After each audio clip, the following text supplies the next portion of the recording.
हम बिजली पानी खरीद लेंगे, पक्की नौकरी दो, ये कहना है दिल्ली में किराए के मकान में रहने वाले पुष्पेंद्र कुमार का। पुष्पेंद्र कुमार जैसे हजारों लोग दिल्ली की चकाचौंध में बेहतर जिंदगी की उम्मीद लेकर आते हैं। 10 साल पहले उत्तर प्रदेश के इटावा से दिल्ली आए पुष्पेंद्र ने सोचा था कि नौकरी करेंगे, पैसा कमाएंगे और अपना एक छोटा सा घर खरीद लेंगे। लेकिन आज भी वह उसी किराए के मकान में रह रहे हैं, जहां आधी से ज़्यादा सैलरी घर के किराए में चली जाती है।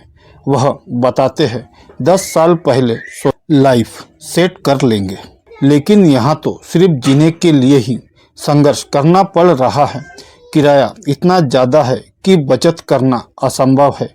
अपने घर का सपना अब सपना ही रह गया है। दिल्ली में आम आदमी पार्टी ने सत्ता में आने से पहले बड़े बड़े वादे किए थे। अरविंद केजरीवाल ने कहा था कि उनकी सरकार दिल्ली के हर व्यक्ति को मूलभूत सुविधाएं, सस्ती बिजली, पानी और बेहतर परिवहन देंगी। लेकिन किराएदारों की हालत देखकर यह साफ है कि वादे सिर्फ जुमले बनकर रह गए। पुष्पेंद्र कहते हैं बिजली पानी सस्ता है, लेकिन इससे क्या फ़ायदा जब आधी सैलरी मकान मालिक को देनी पड़े। सरकार का वादा था कि रोजगार और सस्ता आवास मिलेगा, लेकिन न नौकरी में स्थायित्व है और न ही किराए के मकान से मुक्ति। केजरीवाल सरकार ने बार बार वादा किया था कि दिल्ली में किराएदारों के लिए रेंटल हाउसिंग पॉलिसी लाई जाएगी, जिससे कम आय वाले परिवारों को सस्ते घर मिल सके। लेकिन आज तक ना तो ऐसी कोई योजना जमीन पर दिखाई दी और ना ही कोई ठोस कदम उठाया गया। दिल्ली में घरों का किराया आसमान छू रहा है। मेट्रो और अन्य बुनियादी ढांचे के विकास ने किराए में और इजाफा कर दिया है। पुष्पेंद्र जैसे लाखों लोग जिनकी आय 25-30 हज़ार रुपये महीने है, 12-15 हज़ार रुपये किराए में खर्च करने पर मजबूर है। दिल्ली में रहने वाले अधिकतर किराएदार स्थायी या कॉन्ट्रैक्ट बेस्ड नौकरी में काम करते हैं। पुष्पेंद्र भी एक प्राइवेट कंपनी में काम करते हैं, जहां उन्हें महीने के 28 हज़ार रुपये मिलते हैं। वह बताते हैं कि इस सैलरी में ना तो बच्चों की पढ़ाई का खर्च निकल पाता है, ना घर का राशन और ना ही कोई बचत। हम तो बस महीने की तनख्वाह से महीने के आखिरी दिन तक किसी तरह गुजारा कर रहे हैं।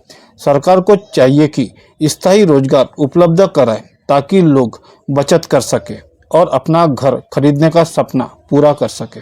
दिल्ली के किराएदारों का कहना है कि महंगाई पर काबू पाने में सरकार पूरी तरह नाकाम रही है। किराए के घर में रहना दिन ब दिन मुश्किल होता जा रहा है। सब्जियों से लेकर राशन तक हर चीज़ के दाम बढ़ गए हैं, लेकिन सैलरी वही की वही है।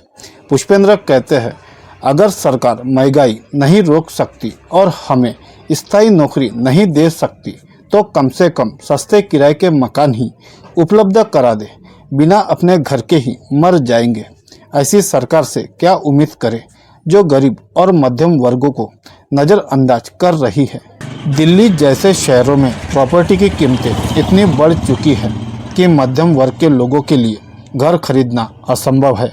पुष्पेंद्र ने भी कई बार कोशिश की, लेकिन एक छोटा फ्लैट भी उनकी पहुंच से बाहर है। वे कहते हैं बैंक से लोन लेने की सोची थी, लेकिन इतनी सैलरी नहीं कि ईएमआई भर सकूं। किराया देना और ईएमआई दोनों संभालना संभव नहीं। सरकार को सस्ते आवासीय प्रोजेक्ट लाने चाहिए थे, लेकिन उनकी प्राथमिकता सिर्फ वोट बैंक है। चुनाव के समय वादे करना और बाद में भूल जाना ही उनकी राजनीति है। दिल्ली में लाखों किराएदार हैं, लेकिन उनकी समस्याओं पर सरकार ने कभी ध्यान नहीं दिया। बिजली पानी सस्ता कर देना काफ़ी नहीं है, जब तक रोटी और छत का इंतजाम ना हो। पुष्पेंद्र जैसे किराएदार पूछते हैं आखिर हमारा कसूर क्या है। हम तो मेहनत कर रहे हैं, लेकिन हमारे लिए कोई योजना नहीं है। सरकार सिर्फ अपने एजेंडे में व्यस्त है। अगर यही हाल रहा तो हमें दिल्ली छोड़कर वापस गांव जाना पड़ेगा। दिल्ली के किराएदारों की हालत देखकर साफ है कि केजरीवाल सरकार सिर्फ वादे करती है, लेकिन उन पर अमल करने में नाकाम है। रेंटल पॉलिसी, सस्ते आवास और रोजगार के वादे अब तक अधूरे हैं। किराएदारों का कहना है कि अगर सरकार वाकई में गरीब और मध्यम वर्ग के हित में है तो उन्हें किराए के मकानों से निजात दिलाने के लिए ठोस कदम उठाने होंगे, अन्यथा दिल्ली में किराएदारों की जिंदगी बस संघर्ष बनकर रह जाएगी।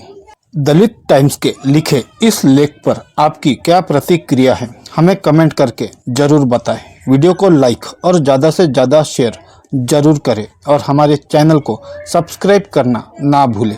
शुक्रिया।